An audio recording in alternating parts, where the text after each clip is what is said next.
Baiklah, sebelumnya perkenalkan, nama saya Gabriela Rika Sadis Permata.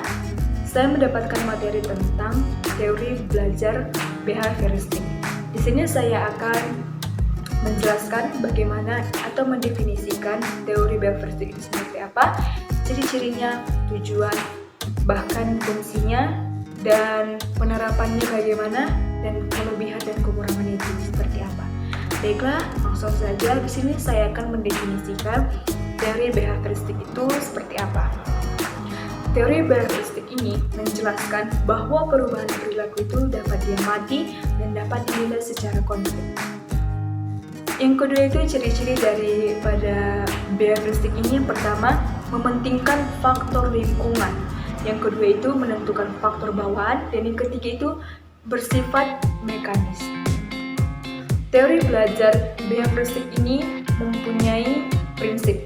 Prinsipnya itu menekankan pada perubahan lingkungan terhadap perubahan perilaku dan menguatkan prinsip atau menggunakan prinsip secara menguatkan dan dapat mengidentifikasi karakteristik peserta didik.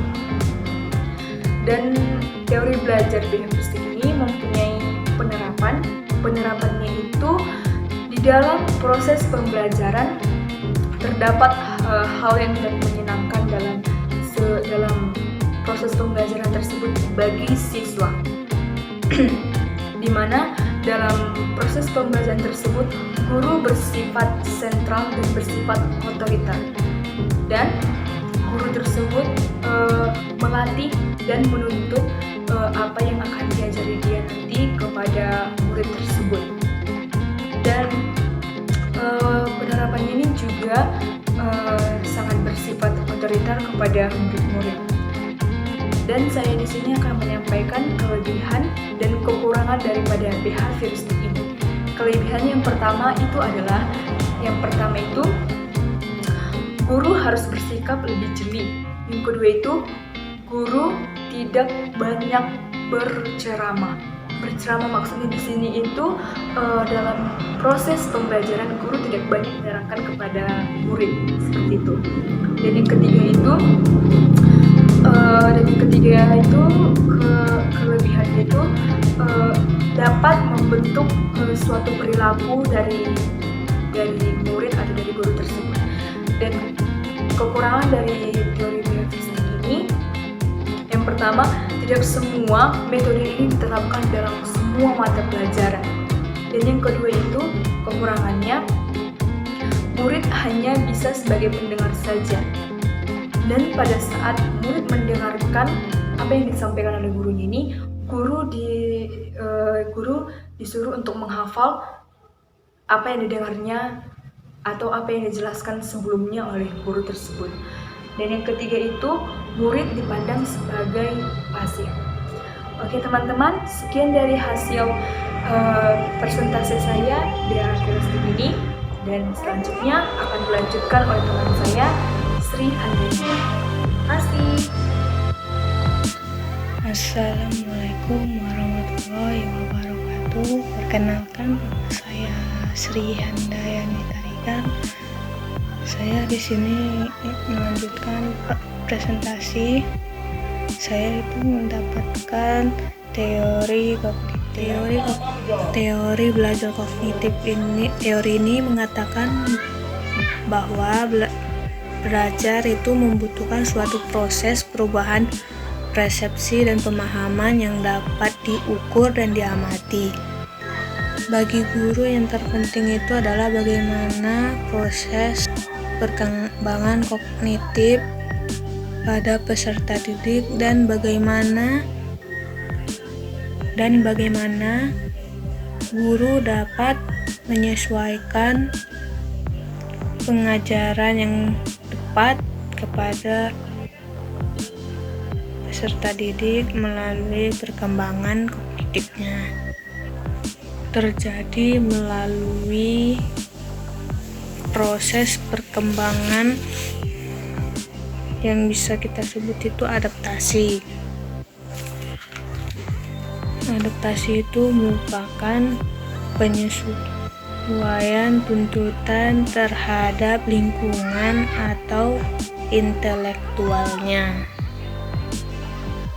Teori belajar kognitif ini difungsikan untuk menyesuaikan masalah yang simpel dalam pembelajaran seperti menghafal dan juga menyelesaikan masalah rumit seperti menganalisa.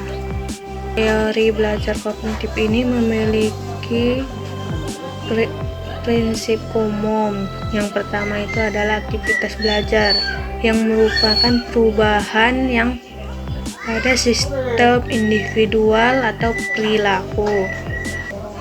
Yang kedua belajar yang merupakan aktivitas untuk menguasai materi dari catatan. Yang ketiga adalah sudut pandang atau persepsi yang merupakan perangkat yang paling berperan dalam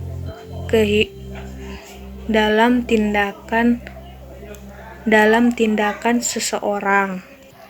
Tujuan dari teori belajar kognitif ini adalah yang pertama, menciptakan siswa yang mempunyai kapabilitas dalam menemukan solusi dari masalah yang ada. Yang kedua adalah kurikulum dapat dibuat dengan tujuan agar siswa bisa mengkonstruksi pengetahuan dalam belajar.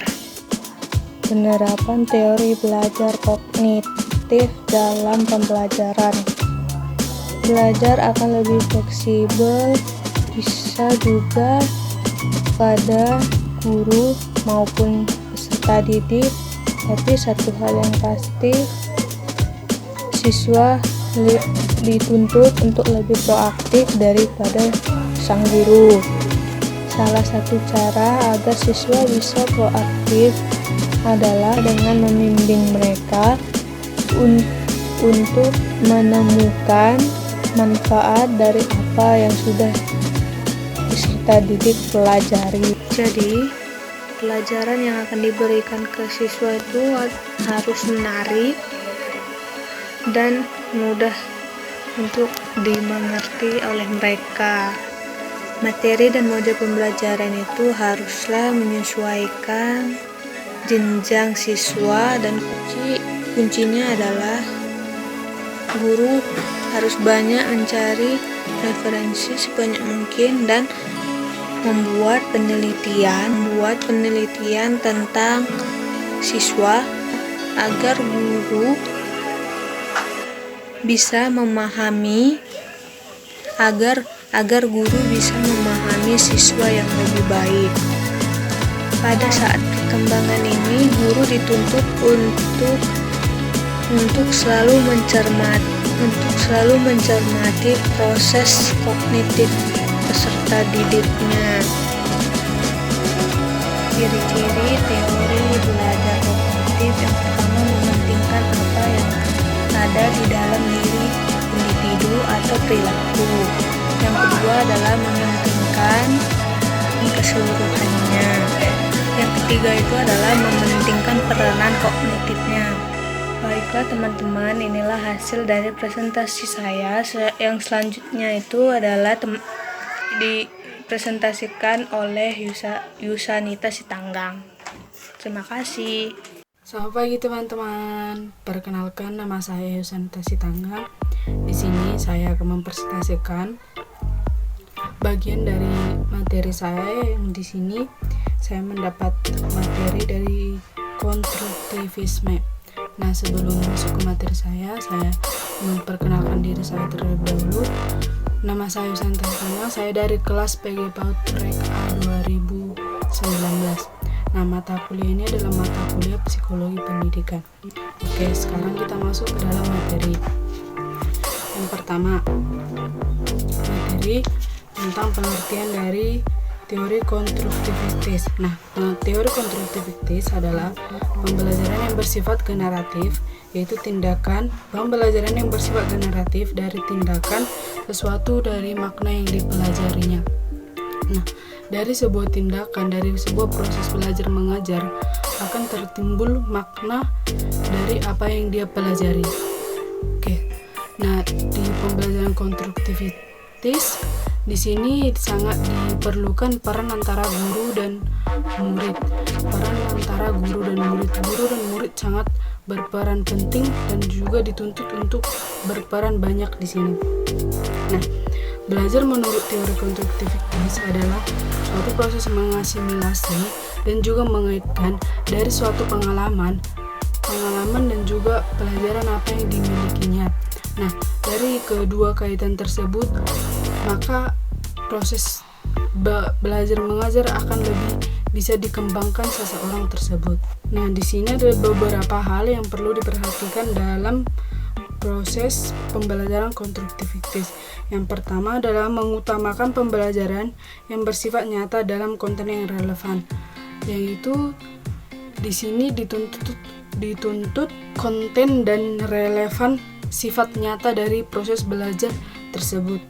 Yang kedua itu adalah mengutamakan proses belajar antara guru dan murid, dituntut prosesnya supaya lebih bagus lagi. Nah, yang ketiga adalah menanamkan pembelajaran dalam konteks pembelajaran sosial. Nah, pembelajaran ini lebih dikaitkan ke dalam sosial seseorang, dari kehidupan sosialnya.